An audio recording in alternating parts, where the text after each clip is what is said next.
Welcome to this Denver 7 election update. I'm Jessica Porter. And I'm Shannon Ogden. Thanks for tuning in tonight. Polls are now closed in Colorado, and we are awaiting our first batch of results, expected to be posted just any minute now. According to the Secretary of State, more than 1.3 million Coloradans returned ballots, and that's significantly higher than the number of votes cast in the 2018 primaries. So it's clear the coronavirus pandemic hasn't dampened voter enthusiasm. Not at all, but the virus's impact was clearly visible at in-person election sites today.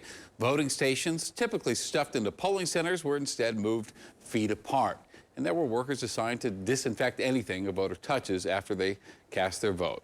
We are still waiting for those first batch of election results to come in. And of course, this is a highly anticipated primary election with all eyes on the Democratic Senate race between John Hickenlooper and Andrew Romanoff. That's right. It is right now we have a first batch here. This is the marquee race tonight is a Democratic primary in the Senate race. Former Governor John Hickenlooper, former State Speaker Andrew Romanoff, and right now Hickenlooper, I think this is with 10% reporting, is up, but not nearly as much as some people have predicted. But right now, former governor, 54 to 46%.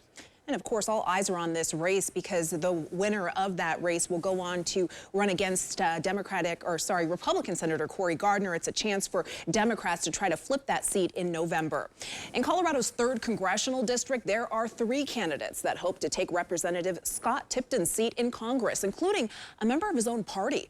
Tipton is facing a primary challenge from Lauren Boebert, the owner of Shooter's Bar and Grill and Rifle. Her servers openly carry firearms. Taking a look at that, those election results, they haven't come in just yet. On the Democratic side, both former state representative Diane Mitch Bush and businessman James Iacino are hoping to flip Tipton's reliably red district blue this fall. All right, in Aurora now, voters are deciding who will compete to replace the district attorney, George Brockler. He's leaving because of term limits. Now, his assistant DA, Matt Malaro, is facing off with the former 5th district deputy, DA Amy Padden. So let's take a look at the results right there. Amy Padden, a comfortable lead right now, but this is very early. Votes are now just trickling in. Polls have only been closed for 8 minutes now. Right now, the winner will take on the Republican John Kellner in November. Not a whole lot of numbers to digest just now. We'll head on over to Denver 7's Tony Kovaleski. Tony, any surprises so far and what we've received as far as results?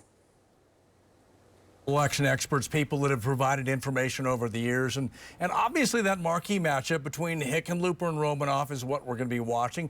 Maybe the reason why we've had such a strong turnout so far, and you reported those numbers just a little bit earlier. But that's what we're going to be watching. You saw some polls there, though, saying that the former governor was winning by 25, maybe as much as 30% in recent polls. But I've talked to a couple sources this afternoon that say that there are numbers on private polls that are much, much smaller than that 25%.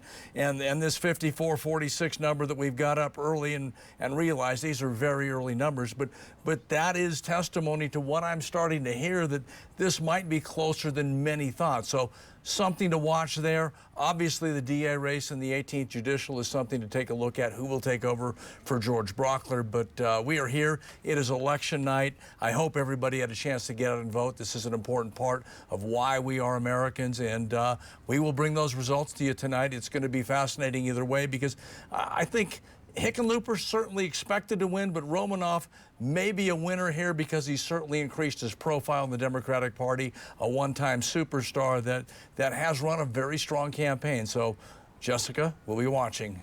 A lot to break down. Glad to have you. Thank you, Tony. And stick around. We'll have another update coming up in the next half hour. All right, you can find the latest election results all night long by heading to thedenverchannel.com.